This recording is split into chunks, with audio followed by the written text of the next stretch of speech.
जो माता-पिता हैं, जो कि 50 या 60 साल की एज में हैं, वो अपने बहू और बेटे के जीवन के विवाहित जीवन को अच्छा बनाने के लिए, वो किस तरह का बर्ताव करें ताकि ये आगे प्रॉब्लम ना हो? क्योंकि इसमें ज़ाहिर है कि माता-पिता का कोई प्रशिक्षण नहीं है इसमें हुँ, और हुँ। प्रशिक्षित होना जैसे हमने पहले डिस्कस किया कोई बुरी बात नहीं है, किसी भी टाइम पे प्रशिक्षित हो सकते हो, ताकि उसका अच्छा प्रभाव आपके जीवन में और दूसरों के जीवन में हो। तो हुँ, चंद हुँ। एक पॉइंट आप ऐसे बता सकते हो जिससे कि उनके परिवार में सामंजस्य बैठे, कोऑपरेशन बढ़े, हुँ, हुँ, हुँ। समझदारी, प्रेम बढ़े। तो क्या करना चाहिए माता-पिता को ऐसे में? देखिए, जैसा कि आपने बताया कि ये कॉमन इश्यूज़ हैं। हम कभी-कभी जोक्स में ये सुनते रहते हैं सास-बहू की लड़ाई-झगड़े, हुँ, पति-पत्नी पे भी जोक बनते हैं। तो कहीं न कहीं हर रूप में हमने परिवार को व्यक्त करने की कोशिश की है। हुँ, व्यंग में भी, हास्य में भी, समझदारी में भी, सहायता में भी, मदद में, हर तरीके से। लेकिन आज जो सबसे बड़ा इश्यू मैं देख रहा हूँ वो है सास और बहू के बीच में सामंजस्य। हम भारत में हैं, सुख-सुविधाएँ बढ़ गई हैं, आधुनिक हो गए हैं, सोशल मीडिया, इंटरनेट सब कुछ है। लेकिन इसके साथ-साथ परिवार में कलह, कलेश, सास-बहू के झगड़े ये भी बहुत ज़्यादा बढ़ गए हैं। तो मान कर के चलिए कि कोई इश्यू ना बने, तो उसके लिए कुछ नियम और कायदे होते हैं। अगर आपने इस नियम को पार किया तो वो इश्यू क्रिएट होगा। जैसे कि अगर सास 60 साल की है, जित 60 साल मैं इसलिए बोल रहा हूँ कि लगभग हाँ, अगर एवरेज किसी लगा लेते हैं, एवरेज लगा हाँ, लेते हैं। तो 60 60 से साल कम भी की अगर कोई सास है तो उसको अपने जीवन को भी देखना चाहिए कि उसने अपने पिछले 60 साल कैसे व्यतीत किए हैं। और इधर मैं बहू की बात करूँ तो वो 30 साल की है, तो उसको भी देखना चाहिए कि वो किसके साथ डील कर रही है। जैसे कि हमारी संस्कृति में बड़ों का सम्मान किया जाता है। हमारी संस्कृति में इतना आता है कि अगर बड़ा गलत भी बोल रहा है तो उसको एक्सेप्ट करो, उसको दिल से नहीं लगाना है। तो ये एक गाइडलाइन है कि मैं उस घर की बहू हूँ और वो मेरी सास है। उसको भी सोचना है कि उनका जीवन कैसा रहा, वो शिक्षित है या नहीं है, ज़्यादा पढ़ी-लिखी है या नहीं है, उसने जॉब किया है या नहीं है। आप पढ़े-लिखे हैं, जॉब कर रहे हैं या नहीं, आप हाउसवाइफ़ हैं तो। अगर आप हाउसवाइफ़ हैं तो एक गाइडलाइन है कि आपको घर को ही सँभालना है। वहाँ किंतु-परंतु का कोई मतलब नहीं है। अगर आप हाउसवाइफ़ हैं तो बच्चों की पेरेंटिंग और बुज़ुर्ग माँ-बाप की देखभाल ये आएगी ही आएगी। अगर आप कोई कमी रखते हैं या आपकी तरफ से कोई लापरवाही होती है, तो आपके और आपके पार्टनर के साथ एक अच्छा बॉन्ड नहीं बन पाएगा। जैसा कि मैंने बताया कि एक इंडियन जो बेटा होता है, उसकी पहली प्रायोरिटी उसके पेरेंट्स होते हैं और ये हर घर में देखा जा सकता है। अगर कोई एक लड़की है तो उसका भाई होगा, भाई नहीं होगा तो पड़ोस के देखे, आस-पास देखे। लेकिन एक बेटा हर स्थिति में चाहेगा कि उसकी पत्नी उसके माँ-बाप का ध्यान रखे। फिर दूसरी चीज़ ये आती है कि सास के लिए, उसको ये देखना है कि ये दूसरे परिवार का एक हिस्सा थी और अब ये इस परिवार का हिस्सा है। तो उसको समय देना चाहिए उसको, ढलने के लिए। और ऐसी कोई लड़की नहीं है जो शादी होने के बाद एफर्ट्स नहीं करती, ज़्यादातर करती हैं। हाँ, समय कम हो सकता है, किसी का पेशेंस 6 महीने तक का है, किसी का 1 साल का है, किसी का 10 साल है, किसी का 15 साल है। तो धीरे-धीरे चीज़ें बदलती भी हैं, तो इस चीज़ को भी एक्सेप्ट करना है सास को कि एकदम से चमत्कार नहीं होगा। तो सास के लिए ये गाइडलाइन रहेगी कि वो पहले उसे चांस दे। जैसे कि एक केस याद आ रहा है मुझे। हाई कोर्ट का एक मामला था जिसमें कि आर.एस. चौहान जी जज थे। वो पारिवारिक विवादों को ज़्यादातर बात करके ही सुलझाते थे। तो एक केस मैंने उनके सामने देखा। तो एक सास से वो वार्तालाप कर रहे थे कि क्या तुम्हें दही जमाना आता है? तो सास ने बोला कि हाँ, उसमें क्या बड़ी बात है? दूध लो, उसको गरम करो, उसको ठंडा करो, उसमें थोड़ा जामुन डाल दो और उसको रख दो शांति से। तो जज साहब ने बोला कि आप दूध दही जमाने के बाद उसको हिलाती हैं क्या? उसमें उँगली करती हैं क्या? तो सास ने जवाब दिया कि अगर मैं उँगली करूँगी तो जमेगी कैसे? तो वो ये बताने की कोशिश कर रहे थे कि भाई एक नई नवेली लड़की तुम्हारे यहाँ आई है, अगर वो परिवार का हिस्सा बनेगी, अगर आप उसको उँगली करेंगे या अपनी चलाएँगे तो वो कैसे जमेगी? यानी कैसे वो उस परिवार में ढल पाएगी? क्योंकि उसका पैटर्न ऑलरेडी बना हुआ है और आपका भी पैटर्न बना हुआ है, तो यहाँ पर सिर्फ़ ये चल रहा है कि तुम्हें मेरे हिसाब से चीज़ें करनी है। जैसे कि आज अमूमन देखा जाए तो पढ़ी-लिखी लड़की, पैसा कमाने वाली लड़की वॉशिंग मशीन में कपड़े धोती है और साथ चाहती है कि तुम हाथ से धो। 10 में से 4 शादियों में ये इश्यूज़ आता है कि घर में मशीन है तो उसको इस्तेमाल करें। तो कहने का मतलब ये है कि सास के लिए गाइडलाइन है कि तुम्हारा जो जीवन जिस तरीके से चला है वो अब आगे आप अपने बेटे की बहू के साथ नहीं चला पाओगे। यानी कि अपने विचारों को उसके साथ थोपने की कोशिश करोगे तो रिश्ता खराब होगा। तो ये गाइडलाइन है। अगर किसी सास के लिए कुछ बोला जाए, कोई नियम बोला जाए तो वो ये है कि वो हस्तक्षेप ना करे, एक मौका दे, उसके काम करने के तरीके को वो एक्सेप्ट करे। क्योंकि 60 साल की उम्र तक आते-आते ज़्यादातर पेरेंट जो होते हैं, वो उनकी स्वास्थ्य संबंधी चिंताएँ बढ़ जाती हैं हुँ। और इसलिए जो बेटा है वो उनको और ज़्यादा प्रायोरिटी देता है। तो यहाँ पर पत्नी को ये देखना है कि वो कभी-कभी सोचती है कि ये अपने माँ-बाप को प्रायोरिटी देता है। तो यहाँ एक गाइडलाइन क्या आई कि उसके लिए तो माँ-बाप पहले प्रायोरिटी है। तो यहाँ पर अगर एक पत्नी अपने पति को ये बोलेगी कि तुम मुझे प्रायोरिटी नहीं देते, तो इससे उनका रिश्ता खराब होगा। हाँ, अगर पति के अंदर कोई अंडरस्टैंडिंग है या डील करना आता है, अगर वो सैंडविच नहीं होता है, तो यहाँ पर हस्बैंड के लिए ज़रूरी है कि अगर वो अपने माँ-बाप को प्रायोरिटी देता है, तो वो अपनी वाइफ़ को इग्नोर ना करे। Very good point. ये बहुत ज़रूरी चीज़ है कि अगर पेरेंट्स को आपने प्रायोरिटी देनी है, जो कि देनी भी है, क्योंकि उन्होंने आपकी परवरिश की है और आप ये फ़ील भी करते हो अपनी तरफ से। एट द सेम टाइम जो आपकी जो पत्नी आपके साथ मैरिज करके आई है आपके घर में, हुँ, वो भी तो घर का हिस्सा बन चुकी है अभी। बिल्कुल, आपकी जैसे सिस्टर है, ब्रदर है, वैसे ही वो है।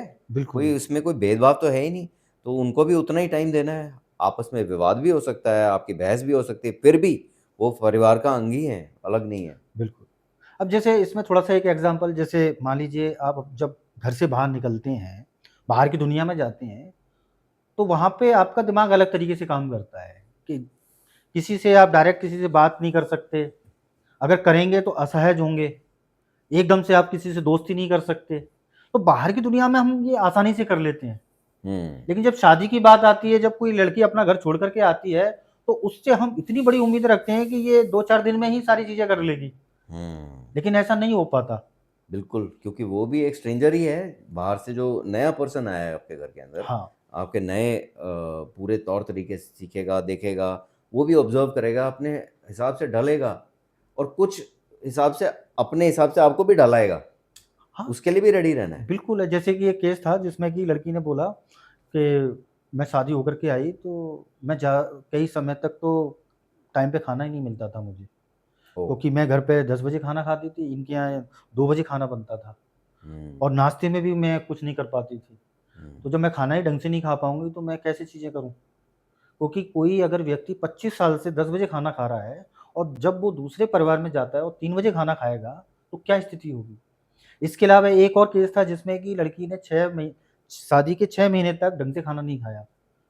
क्यों नहीं खाया? क्योंकि वहाँ पे जो खान-पान था वो इकलौती लड़की थी, उसको जंक फूड खाने की आदत थी।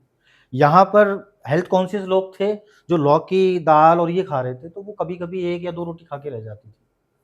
लेकिन कोई अवेयर ही नहीं था इन चीज़ों से। तो ये छोटी-छोटी चीज़ें लग सकती हैं, लेकिन जब हम दूसरे के हिसाब से सोचेंगे तो पता चलेगा कि वो कितने सैक्रिफ़ाई कर रहा है। जो 10 बजे खाना खाता है, वो 3 बजे खाना खा रहा है। जो 10 बजे सोता है, वो अब 2 बजे सो रहा है। तो ये कितना बड़ा एक अंतर है जो हर किसी को प्रभावित करेगा। जबकि ये हिडन है, ये सारी चीज़ें हिडन रहती हैं, छुपी रहती हैं, क्योंकि इस चीज़ के लिए कोई कह नहीं सकता। एक नई नवेली दुल्हन तो बिल्कुल नहीं कह सकती कि मुझे भूख लग रही है, मुझे अभी खाना चाहिए। देखा जाए तो ये धीरे-धीरे ये छोटी-छोटी चीज़ें अंदर इतनी जमा हो जाती हैं कि जो लड़की 6 महीने जो पेशेंस रख रही थी, वो फिर 1 साल में ही सो चीज़ों इसमें को ब्लास्ट कर देती है। हाँ, तो इसमें हम यही समझते हैं कि सबसे बड़ी चीज़ ये है कि अपना जो अंदर की बात है, वो अपनी बात पक्का रखनी चाहिए। आम तौर पे हम ये समझते हैं कि अगले व्यक्ति को समझ ही आ रही होगी हमें अंदर क्या हो रहा है, बट हाँ, उसको नहीं पता चल रहा है, जब तक बिल्कुल। आप अपनी बात रखोगे नहीं। तो इसमें एक बड़ा विषय आता है कम्युनिकेशन का, जो कि हम अलग किसी पॉडकास्ट में डील नहीं, करेंगे। इसको थोड़ा-सा शेयर किया जा सकता है। अगर वाइफ़ को कोई, जैसे पिछले पॉडकास्ट में आपने बोला कि हस्बैंड से शेयर करना। अब बाल मान लीजिए ऐसा होता है कि वो शेयर करती है, लेकिन दिक्कत ये आती है कि वो डील नहीं कर पाता। हुँ, वही बात आ जाती है कि वो अपनी माँ के हिसाब से चीज़ें करे या अपनी पत्नी के हिसाब से। अगर मान लो कोई हस्बैंड अगर कोशिश भी करता है, तो उसको ये कहा जाता है कि अब उसके हिसाब से चीज़ें होंगी, अब तक तो हमारे हिसाब से चीज़ें चल रही थी, हुँ। और इसका जवाब लड़के के पास नहीं होता। मतलब माता-पिता ये फ़ील करते हैं कि सब कुछ अभी पत्नी के हिसाब से होना शुरू हो गया है, हमारे हिसाब से नहीं हो रहा है। हुँ। जबकि बेटा माता-पिता को अप्रोच करता है कि अब ऐसा कर लिया जाए, पहले ऐसे करते थे, अब नए ढंग से कर लिया जाए, हाँ, तो उनको माता-पिता को बुरा फ़ील होने लग हाँ। जाता है। तो यहाँ ये जो बुरा फ़ील कर रहे हैं, इसके लिए इनको प्रशिक्षित होने की आवश्यकता है। ये जो बार-बार हम वर्ड यूज़ कर रहे हैं कि एजुकेशन की रिक्वायरमेंट है और इसको मानना पड़ेगा, क्योंकि दौर बदल गया है। पुराना ज़माना वो राज कपूर वाली पिक्चरों वाला नहीं रहा है, जिसमें कि जो बहू आती थी और वो घूंघट पहन के सारा कुछ करती थी, वो शायद नहीं होगा अब। हुँ, हो जाए तो बहुत अच्छी बात है, हम मना नहीं कर रहे हैं। लेकिन जब नहीं हो रहा तो फिर हमें क्या करना है? उसके लिए आपको थोड़ी-सी ट्रेनिंग लेनी पड़ेगी और ट्रेनिंग लेना इसको कोई ऐसे गाली-गलौच के तौर से ना ले कि ये मेरे को ट्रेनिंग लेने के लिए इस स्टेज में बताया जा रहा है, जबकि मैं जीवन में सब कुछ एक्सपीरियंस कर चुका हूँ, अनुभव कर चुका हूँ और जानकारी रखता हूँ। ट्रेनिंग तो हम ये मानते हैं हुँ, कि हुँ। प्रशिक्षण लेना अभी भी हमारे लिए लागू है और एंड तक रहेगा। हुँ, तो हुँ। इसको बुरा नहीं मानना है, इससे आपके परिवार में, समाज में सामंजस्य बैठ रहा है, हार्मनी आ रही है, शांति आ रही है, प्रेम का भाव बढ़ रहा है, तो ज़रूर करें, नए तौर-तरीकों अपनाएँ और समय बहुत लगता है इसमें, तो ये देने के लिए रेडी होना चाहिए। बिल्कुल, तो बिल्कुल। कुछ एक चीज़ें जो आपने रखी हैं, वो हम दोबारा दोहरा सकते हैं, जो पॉइंट माता-पिता को अपने साथ में रखने चाहिए। जैसे बताया जाता है कि जो पति-पत्नी हैं नए, उनकी प्राइवेसी का ध्यान रखना चाहिए। एक बहुत ज़रूरी चीज़ है कि उनकी अपनी एक निजी ज़िंदगी भी है।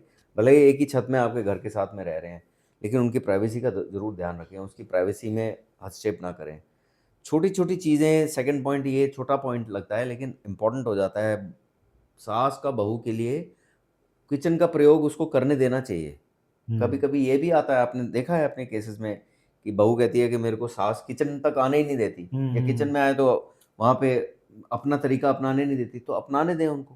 हुँ, हुँ, यही हुँ। तरीका है, ये धीरे-धीरे झुकाव इस तरफ से बनता है और बहुत इम्पोर्टेंट चीज़ है कि जैसे पवन जी आपने बताया कि कोई चीज़ अगर नई बात सामने आ रही है, अगर बहू को सिखाना भी है, कुछ बताना भी है, तो समय देना है उसके लिए। जैसे आपने जज साहब का एग्ज़ाम्पल दिया कि दही जमेगा या न उससे पहले ही आप उसको छेड़-छाड़ करने लग जाएँगे। हुँ, हुँ, तो हुँ। जही दही जमने से पहले आपने छेड़-छाड़ नहीं करनी है। उसको अगर कोई चीज़ बताई है, समय दीजिए उसको 6-8 महीने दिए, साल दीजिए। टाइम बदलता है, स्थितियाँ बदलती हैं, बदलाव आते हैं, लोग बदलते हैं हुँ, और हुँ। आपके हिसाब से भी होगा ही। चौथा ये बताया जाता है कि जो कपल है उसको एक्सक्लूसिव टाइम देना चाहिए। अलग से टाइम ज़रूर देना चाहिए। इसमें हुँ। आप मानते हैं कि उनको टाइम अलग से देना चाहिए? देखिए, अभी ये इश्यूज़ बहुत ज़्यादा बढ़ गए हैं। पहले के जो बेटे होते थे, वो तब तक अपने कमरे में नहीं जाता था, जब तक कि उसके माँ-बाप सो नहीं जाते थे। हुँ। तो ये पुराना ये बहुत ये ज़माना पुराना पुराने हो हैं। गया। लेकिन आज ज़्यादातर जो वाइफ़ हैं, नए कपल्स हैं, उनकी तरफ से ये बात आती है कि मुझे प्राइवेसी नहीं मिलती, मेरा जो पार्टनर है, वो मुझे टाइम नहीं देता, घर के अंदर अजनबियों की तरह रहता है। तो यहाँ हस्बैंड को भी देखना है, इंडियन बेटे को भी देखना है, क्योंकि उसके अंदर अभी भी चीज़ें पुरानी जैसी हैं। वो घर के अंदर कुछ और है और बाहर की दुनिया में कुछ और है। जैसे कि मैं ज़्यादातर बोलता हूँ कि लड़के जो हैं वो गर्लफ्रेंड के तौर पे एक एक्ट्रेस की तरह लड़कियाँ देखते हैं, और जब शादी की बात आती है तो वो एक भारतीय नारी देखते हैं। वही जो आप बता रहे थे राज कपूर वाली फ़िल्में। तो यहाँ पे एक दोहरा चरित्र भी लड़कों के साथ है। तो जब घर में वो होंगे तो वो अपनी पत्नी से भी ये उम्मीद करते हैं कि वो उसकी माँ की तरह हो और उसके अंदर कुछ डिसिप्लिन हो। तो ये दोनों तरफ से है। अगर मैं सास और ससुर की बात करूँ तो उनको भी ये चीज़ें समझनी है कि उनको एक प्राइवेसी दें। वो नए कपल हैं, वो अपने टाइम को अलग तरीके से स्पेंड करना चाहते हैं। हो सकता है कि उन्होंने कभी ऐसा ना किया हो, वो अलग समय था। लेकिन आज ये बहुत बड़ा कॉन्फ्लिक्ट है कि घर के अंदर उनको प्राइवेसी चाहिए, उनको अपने हिसाब से ही अपना रोमांस चाहिए, और जब ये नहीं हो पाता तो एक लड़की या एक वाइफ़ अपने अंदर एक घुटन महसूस करती है। इसलिए फिर वो एक डिसीज़न लेती है कि वो सास-ससुर से अलग रहने की बात करती है। इसको सामाजिक रूप से गलत माना जाता है। अगर शादी के 6 महीने बाद ही एक लड़की अपने पति को बोले कि मुझे यहाँ नहीं रहना, अलग रहना है, तो यहाँ पर बहुत बड़ा कॉन्फ्लिक्ट क्रिएट होता है और कई शादियों में तो ये तलाक का आधार बनता है। क्योंकि सामाजिक रूप से देखा जाए और शादी के बाद अगर लड़का अलग होता है, तो इसको सही नहीं माना जाता और कोई भी पेरेंट्स, सास-ससुर तो इसको मानेंगे ही नहीं। हुँ। लेकिन फिर भी मैंने देखा है कि कहीं-कहीं हस्बैंड ये डिसीज़न ले लेते हैं, लेकिन फिर भी उसके बाद भी समस्याएँ चल रही होती हैं। यानी कि अलग रह कर के भी समस्याएँ चल रही हैं। हाँ। तो कुछ ना कुछ तो एक रूट कॉज़ है, जो शादी में मैरिज के अंदर समस्याएँ क्रिएट करता है। तो कुल मिलाकर के बात ये आती है कि शादी और परिवार के लिए एक एजुकेशन ज़रूरी है एजुकेशन ज़रूरी है और और उसी के लिए हम ये पॉइंट दोहरा रहे थे कि क्या-क्या पॉइंट सामंजस्य रखने के लिए पेरेंट्स को रखना चाहिए और पेरेंट्स के लिए एक पॉइंट ये आया कि उनको अपने अलग रहने के लिए टाइम दिया जाए पेरेंट्स को। हुँ, दूसरा जो एक और पॉइंट आता है पेरेंट्स को अपने बेटे और बहू की मैरिज को अच्छा रखने के लिए, वो ये है कि बेटे को कभी हथियार की तरह ना यूज़ करें बहू के खिलाफ। जी। ये भी एक पॉइंट आता है कि बेटे के मन में ऐसी बात भर दी जो कि बार-बार आप किसी चीज़ को दोहराओ, तो उसके मन में वो भर जाती है। वो किस हद तक सही है, गलत है, फिर भी कोई बातें ऐसी होती हैं जो घर कर जाती हैं और फिर वो पति-पत्नी जो यंग पति-पत्नी हैं, उनके जीवन में वो हमेशा वो खटकती रहती हैं और हुँ, कोई ना हुँ। कोई विवाद पैदा करती हैं। नेक्स्ट पॉइंट एक आता है कि कभी-कभी साइलेंस रखना ज़रूरी होता है। कोई बात ऐसी हो गई, तो ये सारी बातें जो हम बता रहे हैं, ये पेरेंट्स के लिए हैं। हुँ, जो इन-लॉज़ हैं उनके लिए, कि बहू के जो इन-लॉज़ हैं उनके लिए ये पॉइंट है कि कभी-कभी साइलेंस चुप्पी साधना भी एक अच्छी प्रैक्टिस है जिससे हुँ, कि हुँ। कई बातें टल जाती हैं। उनको ना बातों को बढ़ाया ना जाए, हुँ, छोटी हुँ। बात को बड़ा ना बनाया जाए। किसी ज़माने में कहावत थी कि राई का पहाड़ बनाना, तो अब ये हम सिखलाई रखते हैं कि पहाड़ की राई बना दो। कभी-कभी गलती भी हो जाती है किसी से, तो पहाड़ की राई बना के भी आप जीवन को आगे बढ़ा सकते हो। और इम्पोर्टेंट चीज़ है अपनी बहू का किसी दूसरे के साथ में तुलना नहीं करना, ये बहुत इम्पोर्टेंट चीज़ है। हुँ, हुँ। क्योंकि अक्सर जो हैं लेडीज़ ख़ासकर दूसरे लोगों के साथ में बैठती हैं, फिर वो कंपेयर करती हैं, बातचीत होती है, डिस्कशन होती है, तो मन में या अपने बातों में अपनी बहू की कंपैरिज़न दूसरे से करने लग जाती हैं। हुँ, हुँ। तो इससे फिर ज़ाहिर है कि ऐसी वाइब्रेशन पैदा होती है जिससे कि आपका सामंजस्य नहीं बैठता और पॉज़िटिव वाइब्रेशन नहीं बनती है। हुँ। और लास्ट में ये एक सबसे अच्छी चीज़ जो बताते हैं, वो ये है कि पेरेंट्स को कभी-कभी बीच में इंटरफेयर करना ही नहीं चाहिए। पति-पत्नी के बीच में भी कोई ज़्यादा बात ऐसी सुनाई दे रही है आपको, तो आप उसमें हर आर्गुमेंट में आप मत अंदर कूदो। उनको करने दो लेकिन अपने आप सर को। मैं इसमें इंटरप्ट करूँगा कि जैसे आपने एक कहावत सुनी होगी कि घर के अंदर 4 बर्तन होते हैं तो खड़कते हैं, हुँ, आवाज़ें आती हैं। क्योंकि 4 लोग हैं, चारों का थॉट प्रोसेस अलग है, सोचने का तरीका अलग है। तो ये तो स्वाभाविक है कि कुछ ना कुछ उतार-चढ़ाव, लड़ाई, झगड़े या विचारों का तालमेल ये होगा। तो वहाँ पर उनको सामंजस्य कैसे बनाना है? जैसे कि अभी आपने बोला कि सास-ससुर के लिए कभी-कभी उनको साइलेंट रहना चाहिए। अगर मान लीजिए कभी-कभी, हाँ, कभी-कभी। हाँ।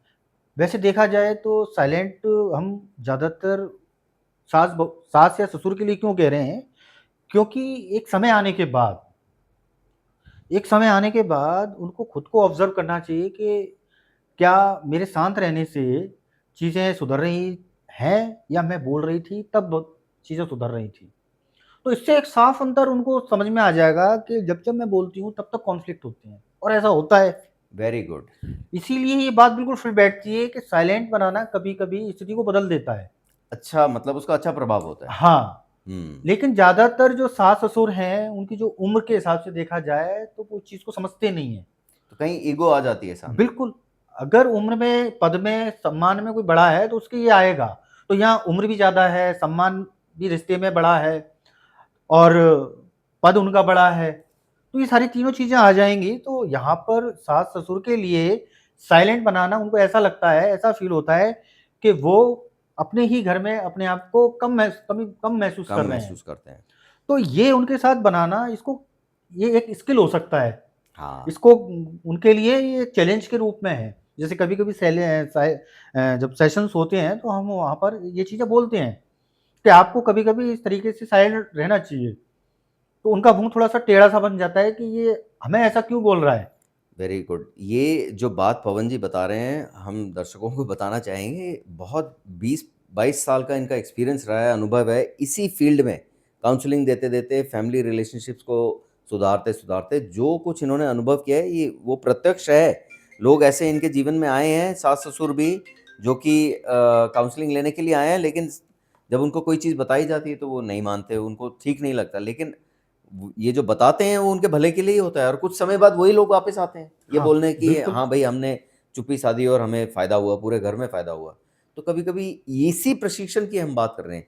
तो ये 7-8 पॉइंट जो अभी हमने आपको बताए हैं, इसको आप अगर अपने जीवन में उतारना चाहें, तो हो सकता है भला होगा।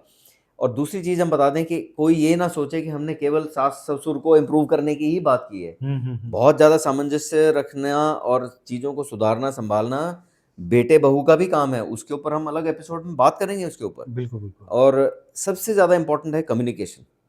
परिवार के अंदर जो भाषा का प्रयोग होता है, जिन शब्दों का प्रयोग होता है, जो कम्युनिकेशन का लहज़ा है, जो टोन है, सब कुछ मैटर करती है। ये कहीं पे प्रशिक्षण दिया ही नहीं जाता। ई-दिशा ऑर्गेनाइज़ेशन में हमने ये कोशिश करी है कि ये प्रशिक्षण दिया जाए और ये हम लोगों तक लेके आ रहे हैं और इससे फ़ायदा तो हो ही रहा है। हम चाहते हैं कि ये बात फैले और बिल्कुल। लोगों तक पहुँचे, कम्युनिकेशन इम्प्रूव हो। कम्युनिकेशन, अंडरस्टैंडिंग और कोऑपरेशन 3 चीज़ें हैं जिससे अच्छे रिश्ते घर-परिवार में बनते हैं। और परिवार हमारे लिए एक बहुत अच्छी, बहुत इम्पोर्टेंट इकाई है, जब जो कि समाज और देश को बना के सुदृढ़ बना के रखती है। आपका एंड में इसके बारे में विकसित भारत से इसको जोड़ने के लिए आपका क्या पॉइंट है? जैसा कि अभी आपने कहा कि परिवार एक इकाई है हाँ जी। और इकाई से ही समाज बनता है और इसी से ही देश बनता है। हुँ, अगर आज एक परिवार जो इकाई है वो टूट रही है, उसमें सामंजस्य नहीं है, तो ये पूरे देश को प्रभावित करेगा और देश को प्रभावित करेगा तो जो विकसित भारत का जो हमारा लक्ष्य है या उद्देश्य है, वो इसके बिना पूरा नहीं हो पाएगा। तो मैं तो यही कहूँगा कि परिवारों को मजबूत बनाने के लिए, टूटती हुई शादी को बचाने के लिए हमारी संस्था से जुड़ें। आप इसमें जो पीड़ित हैं वो जुड़ सकते हैं, जो मदद करना चाहते हैं वो भी जुड़ सकते हैं और जो सोशल वर्कर हैं वो भी हमारे साथ जुड़ सकते हैं। तो ये एक ऐसा प्लेटफ़ॉर्म है जहाँ पर हर तरीके से आप जुड़ सकते हैं, हमारी मदद कर सकते हैं और हम आपकी भी मदद कर सकते हैं। इसी के साथ में हम इस एपिसोड को यहीं विराम देते हैं। आपके लिए बहुत-बहुत शुभकामनाएँ हैं। नमस्कार, धन्यवाद।